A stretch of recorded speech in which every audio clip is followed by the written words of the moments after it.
स्वानंदीची बहीण सुष्मिता हिने जेव्हापासून अंशुमनसोबत लग्न केलंय ना, तेव्हापासून या मालिकेत नुसता राडा सुरू आहे. आणि मालिकेत आपल्याला पुढे असं बघायला मिळू शकतं, की लवकरच स्वानंदी आणि सुष्मिता एकत्र येतील आणि त्या काकूला चांगलाच धडा शिकवतील.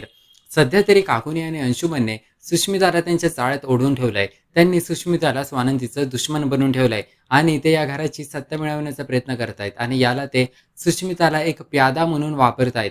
तर मालिकेत पुढे आपल्याला असं बघायला मिळतं, की स्वानंदी समरसोबत याविषयी बोलत असते. तिला खूप जास्त टेन्शन आलेलं असतं ज्या प्रकारे सुष्मिता वागतीये. कारण जेव्हा सुष्मिता आणि अंशुमनच्या लग्नाची एक पूजा त्यांनी त्यांच्या घरात ठेवली होती, तेव्हा सुष्मिताला समरने ते काही दागिने गिफ्ट म्हणून दिले होते. परंतु सुष्मिताने बोललं, "मला एवढे दागिने नको आहेत.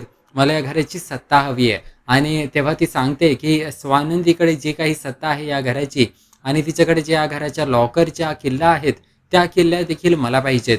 आणि त्यावेळेस आजीला देखील हे पटत नाही. आजी त्यावेळेस सुष्मिताला समजावते, की स्वानंदीकडे ते लॉकरचे किल्ले आहेत, कारण म्हणजे ती या घरातली मोठी सून आहे आणि मोठ्या सुनेचा तो मान असतो. परंतु सुष्मिता बोलते, "हे बघा, मी लहान सून आहे, यामध्ये माझी चूक नाहीये. मी पण या घराची सून आहे आणि जर तुम्ही मला त्या लॉकरच्या किल्ल्या दिल्या नाही, तर मग मला देखील या घरात एक मोलकरी नसल्यासारखंच वाटेल." आणि असं सुष्मिता बोलायला लागते आणि तिचा हक्क मागायला लागते. आणि या सगळ्यामध्ये मग स्वानंदी सुष्मिताला खूप समजवण्याचा प्रयत्न करते. परंतु कोणीही ऐकत नाही. आजी बोलते, "ठीक आहे, जर तुला एवढंच पाहिजे असेल ना, मग मी तुला 15 दिवसांसाठी आपल्या घराच्या लॉकरच्या किल्ल्या देते आणि मग तू बघ तुला हे नीट सांभाळता येतंय का? नाही सांभाळता आलं तर मग हे पुन्हा स्वानंदीकडे जातील." समरला देखील हे सगळं पटतं. स्वानंदीला हे बिलकुल पटत नाही. तिला माहिती आहे तिची मुलगी तिची जी बहीण आहे ती किती लहान आहे आणि ती किती बालिश आहे आणि ती लॉकरच्या किल्ल्या मागते हे सगळं तर स्वानंदीला पटत नसतं. मग त्यावेळेस समर देखील बोलतो, "ठीक आहे, आजी जे बोलतायत ते बरोबर आहे. 15 दिवसांसाठी आपण हिला लॉकरच्या किल्ल्या देऊन टाकूया." आता स्वानंदी जी आहे ना, तिला माहिती आहे तिची बहीण कशी आहे. तिने लहानपणीपासून सुष्मिताला मोठं होताना पाहिलंय. तिला माहिती आहे तिची बहीण कशी आहे, की ती असं कधी बोलू शकत नाही. हे सगळं ना, की अंशुमन आणि काकूने सुष्मिताच्या मनात भरवलंय, या गोष्टीची स्वानंदीला जाणीव असते. पण तिला समरला हे सगळं सिद्ध करता येत नाही आणि आता तिला या गोष्टीचे पुरावे शोधून काढायचे असतात. दुसरीकडे सुष्मिता जी आहे, स्वानंदीची बहीण, ती एक वाईट मुलगी नाहीये. जसे काकू, अर्पिता, अंशुमन हे सगळे वाईट लोक आहेत. सुष्मिता वाईट नाहीये. सुष्मिता कशी आहे माहिती आहे का, की सुष्मिता जरा बालिश आहे, लहान आहे आणि अंशुमन आणि काकू काय करतात, की ते असं दाखवण्याचा प्रयत्न करतात, की समर आणि स्वानंदी दोघे वाईट आहेत. अंशुमनने असं दाखवलं, की त्याच्या बाबांकडे या घराची सगळी सत्ता होती. सगळा बिझनेस अंशुमनच्या बाबांच्या नावावर होता. पण समरच्या बाबांनी अंशुमनच्या बाबांकडून तो बिझनेस हिसकावून घेतला. असं अंशुमनने सुष्मिताला सांगितलं आणि ती गोष्ट सिक्रेट ठेवायला सांगितली. त्यामुळे मग सुष्मिता त्या गोष्टीची शहानिशा देखील करू शकत नाही. त्यानंतर काकूने देखील असं दाखवलं, की स्वानंदीने या घरात आल्यापासून समरला स्वतःच्या जाळ्यात ओढून ठेवलंय आणि अशा पद्धतीने समरचा वापर करून या घरावर सत्ता मिळवली आहे. सगळे प्रॉपर्टी, सगळे इस्टेट त्या स्वानंदीलाच पाहिजे. अशा पद्धतीने त्यांनी सुष्मिताचं ब्रेन वॉश करून ठेवलंय. पण सुष्मिता मनातून वाईट नाहीये. तिला फक्त असं वाटतंय, तिला फक्त असा भ्रम झालाय, की समर आणि स्वानंदी दोघे वाईट आहेत. त्यांना फक्त या घराची प्रॉपर्टी आणि सत्ता मिळवायची आहे आणि त्यामुळे त्या घरात त्यांचं राज्य चालवतायत.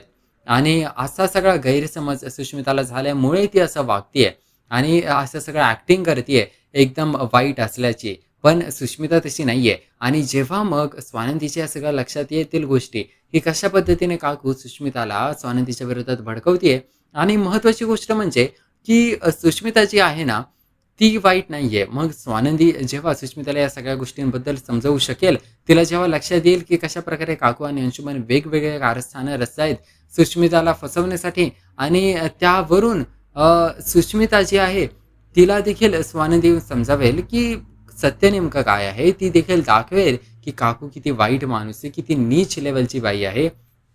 तेव्हा खरोखर स्वानंदी आणि सुष्मिता एकत्र येऊ शकतील.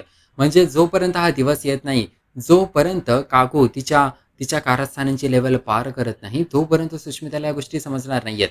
आपल्याला हे देखील बघायला मिळालं होतं, की कशा पद्धतीने त्या अर्पिताने तिकडे एका ठिकाणी तेल टाकून ठेवलं होतं आणि मग पायऱ्यांवर तेल टाकलं होतं. त्यामुळे चिंगी पायऱ्यांवरून खाली येताना घसरली आणि तिचं बाळ गेलं. म्हणजे हे अर्पिता, काकू हे असे लोक आहेत, की ते एखाद्या व्यक्तीचा जीव घ्यायला पण मागे-पुढे बघत नाहीत. अशा टाईपचे हे लोकं आहेत. आणि या गोष्टी जेव्हा मग सुष्मिताला समजतील आणि हे सगळं त्यांना स्वानंदीच्या मदतीने समजेल. मग जेव्हा सुष्मिताला या गोष्टी समजतील, तेव्हा आपल्याला फायनली बघायला मिळेल, कुठेतरी सुष्मिताचे डोळे उघडतील, तिच्या लक्षात येईल अच्छा ही गेम चालू आहे आणि मग तेव्हा कुठे जाऊन ती स्वानंदीच्या बाजूला येईल. पण या सगळ्या गोष्टीला घडून येण्यासाठी खूप जास्त टाईम जाणार आहे. सध्या तरी आपल्याला मालिकेत एवढंच बघायला मिळणार आहे, की सुष्मिताला या तिजोऱ्यांची चावी मिळाली आहे आणि काकूंकडे जे आता 15 दिवस मिळालेत, की 15 दिवस असतात सुष्मिताकडे ही तिजोऱ्यांची चावी असणार आहे. तर या 15 दिवसात कशा पद्धतीने काकू या चाव्यांचा वापर करते व सुष्मिताला जो नवीन हक्क मिळाला आहे त्याचा वापर करते स्वानंदीला पाडण्यासाठी व तिला त्रास देण्यासाठी. हेच सगळं आपण येणाऱ्या काही मालिकाच्या भागांमध्ये पाहणार आहोत. या सगळ्यावर तुमचे काय मत आहे मला नक्की कॉमेंट करून सांगा. तुम्हाला काय वाटतं मालिकेत अजून पुढे काय काय होऊ शकतं? मी तुमचा मन्या भाऊ तुमच्यासाठी असेच मालिकांचे अपडेट्स घेऊन येत असतो. त्यासाठी आपल्या चॅनलला लगेच सबस्क्राईब करा. आपण भेटूया याच मालिकेच्या पुढील भागात. पाहूया मालिकेत नवनवीन अजून काय काय घडतंय ते.